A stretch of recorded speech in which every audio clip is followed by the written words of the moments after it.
तो सारे भैया ने भाई मेरी राम राम। मैं जगदीप शर्मा, स्टेप अप जय यूट्यूब चैनल पर आपका स्वागत करता हूं। हमारे साथ हैं बीजेपी के कद्दावर विधायक, पूर्व विधायक श्री पवन सैनी जी।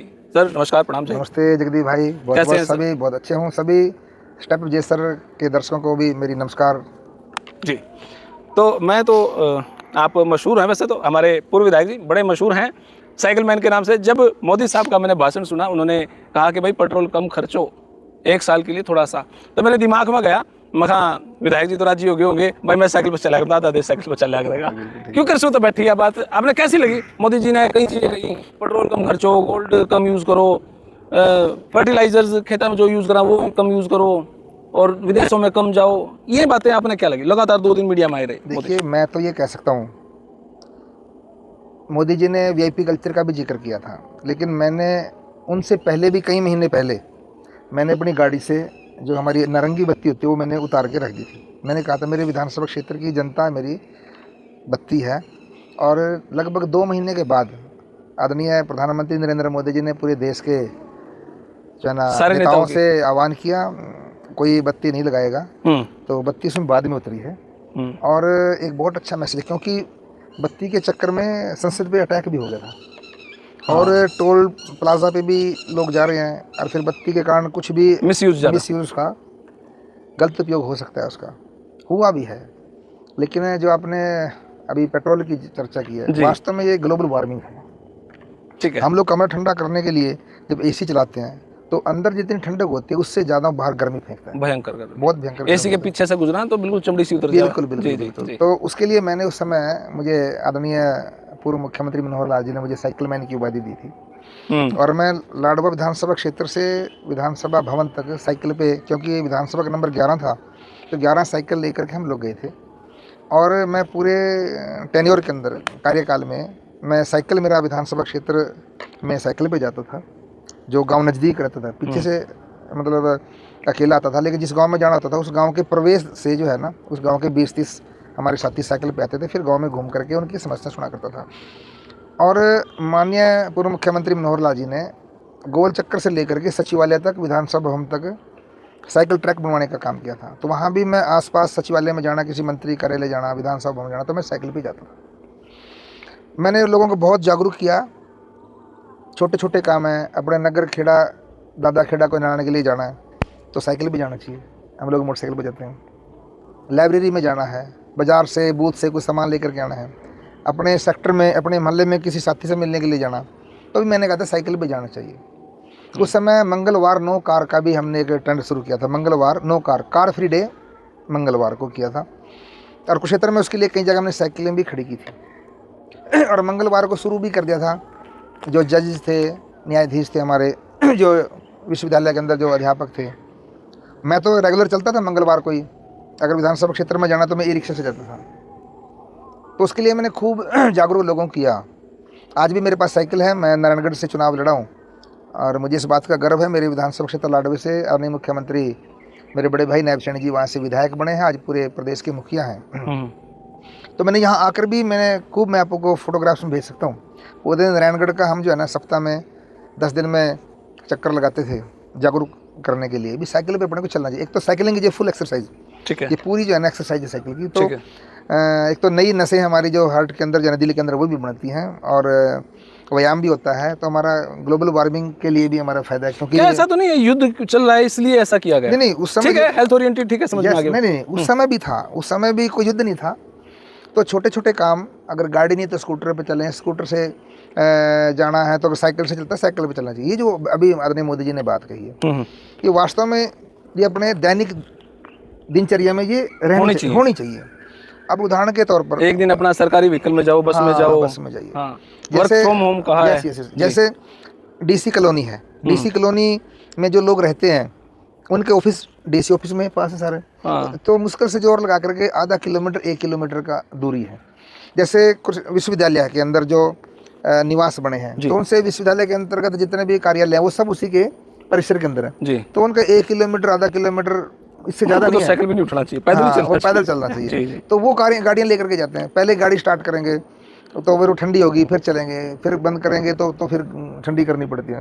तो वहाँ तो चलनी चाहिए। तो ऐसे ही जो हमारे दूसरे काम है, तो अपने को साइकिल पे जा सकते हैं तो साइकिल पे चलना चाहिए, और नहीं तो स्कूटर पे चलना चाहिए। लेकिन मैं इसके लिए मैंने एक बात और कही थी उस समय, अगर मुझे प्रदेश में घूमना है, ज़्यादा काम करना है, और जहाँ मुझे जल्दी जाना है, तो मुझे इस चीज़ का भी गुरेज नहीं करना चाहिए, मैं तो साइकिल पे जाऊँगा, मैं तो कार में नहीं जाना चाहिए। तो मैंने ये भी कहा था, अगर हेलीकॉप्टर की जरूरत पड़े तो हेलीकॉप्टर के साथ से भी जाना चाहिए।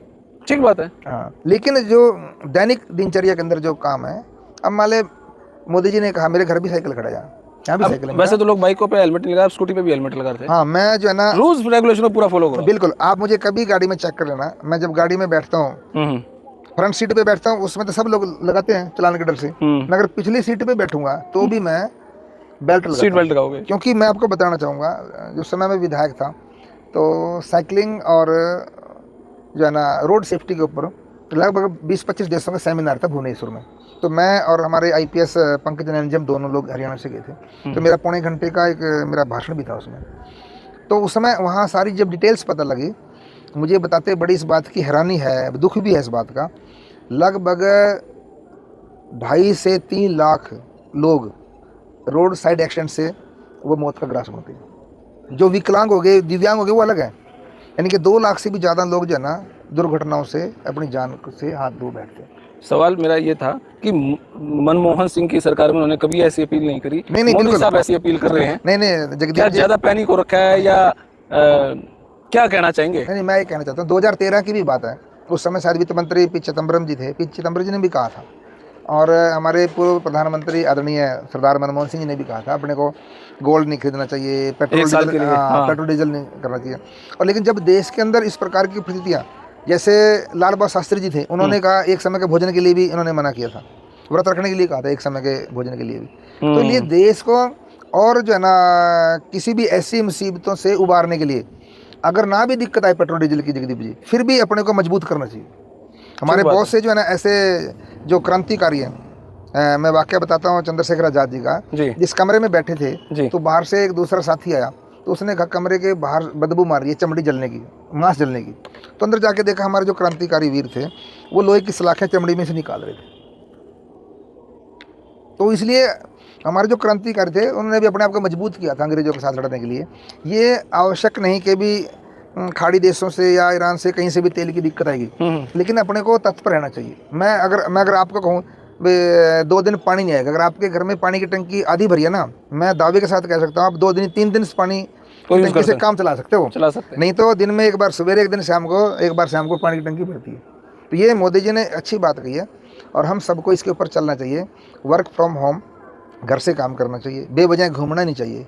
और जो सोने की बात करी है वो भी कम जो है ना, हमारा डॉलर दूसरे उसमें जा रहा है। नहीं वो भी बात हो सकती है, लेकिन एक आत्मनिर्भरता वाली बात भी है। हम जो है ना, अच्छा देखिए मुझे बताइए, अगर हम डीजल पेट्रोल की जो है ना बचत करेंगे तो फायदा किसका है? अपनी सेविंग है ना। ठीक बात है। तो इसलिए अपनी भी बचत होगी, और जब आदत में डल जाएगी तो वास्तव में फिर वो वैसे जो है ना कि जैसे साधारणता में रहने का उसको आभास हो जाएगा। और जैसे मुझे प्रशंसा करता हूँ, आदरणीय मोदी जी आज 2 गाड़ियों में अपने कार्यालय गए हैं, और दिल्ली की सरकार के भी मंत्री आज मेट्रो से गए हैं।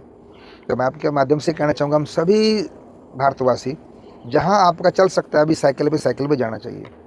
मैं कार में जाता था बहुत बार जो है ना पार्क में सुबह, लेकिन मैं अब स्कूटर से जाना शुरू कर दिया। आपने आज देखा, आज भी मैं स्कूटी पे ही थे। हाँ, स्कूटी पे था।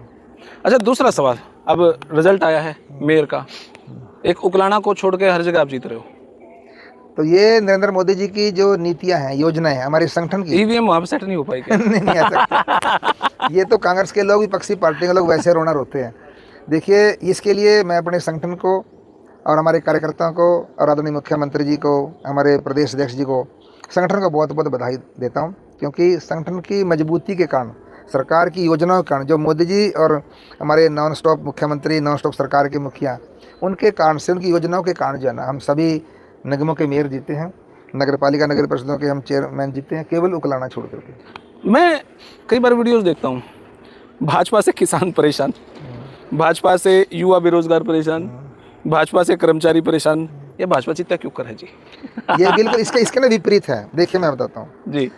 जो कर्मचारी लगे हैं, उद्योगपति परेशान। नहीं, जो कर्मचारी लगे हैं जी, मैं कहता हूँ ये मनोहर लाल जी अवतार पुरुष के रूप में आए हैं हरियाणा के अंदर, जिन्होंने बच्चों को ये कहा मैं नौकरी देने वाला नहीं, नौकरी लेने वाले हमारे नौजवान युवा हैं। ये बहुत बड़ी बात है। ठीक है। और आप 2014 से लेकर के अब तक जो भर्ती हुई है उनकी संख्या देख लो, और उससे पहले ही इतने 30-40 साल में भी भर्ती नहीं, वो देख लो। ठीक है। रही बात आपकी जो है ना किसानों की, किसान पूरे देश के अंदर अगर कहीं खुशहाल है तो हरियाणा के अंदर है, जहाँ सारी की सारी फसलें एमएसपी पे नायब सरकार, केंद्र की मोदी सरकार खरीद रही है। तो इसलिए भावांतर भरपाई योजना में पैसे आए हैं अभी 2 दिन पहले जो है ना आलू की फसल के, तो इसलिए हरियाणा का किसान बिल्कुल खुशहाल है। ये तो जो है ना कुछ लोग ऐसे जिनको मैं उनके बारे में, भाइयों के बारे में कुछ नहीं कहना चाहता। थोड़ा सा बोल दो। नहीं, इतनी दूर से हम नहीं, चैनल में बस वीडियो मैं ये कहना चाहूँगा उन भाइयों को भी सद्बुद्धि दे और सन्मति दे, क्योंकि ऐसे सभी भाइयों के कारण ही तो इतना कुछ हुआ है। अभी सारे मेयर हम लोग जीते हैं, तो उनमें से कुछ भाई हमारी सन्मति आई है। हमारी सरकार 2014 से भी ज़्यादा विधायकों से हमारी सरकार 2024 में बनी है, तो उन्हें ये हमारे देश के, प्रदेश की जनता के लोगों के द्वारा ही तो बनी है। ये सब अपने परिवार के लोग हैं, किसी की लेट समझ में आएगी, किसी की जल्दी समझ में, उनकी भी समझ में आ जाएगी। उन सबको भी मैं जो है ना परमात्मा से दुआ करता हूँ, सब भाइयों की को भी सद्बुद्धि दे, वो सब इस देश की प्रगति में और इस देश को अमृतकाल के समय में और इस देश को, भारत को श्रेष्ठ भारत बनाने में अपना सहयोग करें। तो मेयर जीते कैसे आप? जो मेयर के चुनाव हुए हैं, धारूहेड़ा से लेके पंचकुला तक, एक सिर्फ उकलाना को छोड़कर वो भी आज़ाद उम्मीदवार थी एक बहन, बाकी तो सारी जगह जीते। जीतने का कारण क्या? देखिए, अभी कुछ दिन पहले आदरणीय अमित शाह जी, हमारे माननीय गृह मंत्री, उन्होंने कहा भाई मशीन हैक कैसी होती है। उन्होंने कहा जो हमारा कार्यकर्ता सुबह से लेकर के शाम तक जनता के बीच में रहता है, उनकी समस्याएं सुनता है, हमारी सरकार की योजनाएं जो प्रत्येक घर तक, चूल्हे तक पहुंचती हैं, उससे ईवीएम हैक होती है। कांग्रेस के लोग, कितने लोग फील्ड के अंदर जा रहे हैं, कांग्रेस के लोगों ने कैसे जो है ना लोगों के साथ विश्वासघात किया, किसानों की फसल बर्बाद, उसका मुआवजा कैसे मिलता था उनको, उनकी फसल कैसे बिकती थी, गरीब आदमी धक्के खाता था। आज हैप्पी कार्ड है, आज जो है ना आयुष्मान कार्ड है, आज धुएं से मुक्त जो है ना रसोई है, उसकी बिजली 24 घंटे चल रही है। कांग्रेस के जो 5-7 बागी उम्मीदवार थे, उनमें एक उम्मीदवार सुना है आपके हल्के से ही थे, तो क्या उपचुनाव की तैयारियां होंगी या सरकार चलेगी? देखिए जगदीप जी, ये जो कांग्रेस ने उनको सस्पेंड किया है जी, निलंबित किया है, हिंदी में बोल देंगे निष्कासित नहीं किया। कई बार हम लोग देखते हैं सस्पेंड हुआ व्यक्ति पेंडिंग इंक्वायरी बहाल करके उसको मतलब बहाल कर देती है। हाँ। तो अभी ये कांग्रेस से निकले नहीं है। अगर ये हमारे जो विधायक हैं जिनके ऊपर कांग्रेस ने आरोप लगाया, मैं आरोप कहूँगा क्योंकि कुछ लोग तो हमारे विधायक ये कह रहे हैं मैंने तो दिखाई थी, वोट कांग्रेस पे डाली है, अब मैं अंदर तो था ही नहीं, अब जो आरोप ही कहूँगा। तो इसलिए अगर उन्होंने अभी उनको निलंबित किया है तो दोबारा भी कांग्रेस में जा सकते हैं। लेकिन अगर वो ये लोग हमारे विधायक अगर इस्तीफा देंगे, नारायणगढ़ से मैं अपने कार्यकर्ताओं के दम पर, आदरणीय मुख्यमंत्री जी की योजनाओं के दम पर, मोदी जी के आशीर्वाद के दम पर, हम सब कार्यकर्ताओं में, यहाँ की जनता जनार्दन के आशीर्वाद से, हमारे चाहे चुनाव ये मई के महीने में डेट रख लो, हम पूरी तरह से तैयार हैं, जब मर्जी चुनाव कर लो, यहाँ पे नारायणगढ़ से कमल का फूल खिलेगा, इसमें कोई दो राय नहीं है।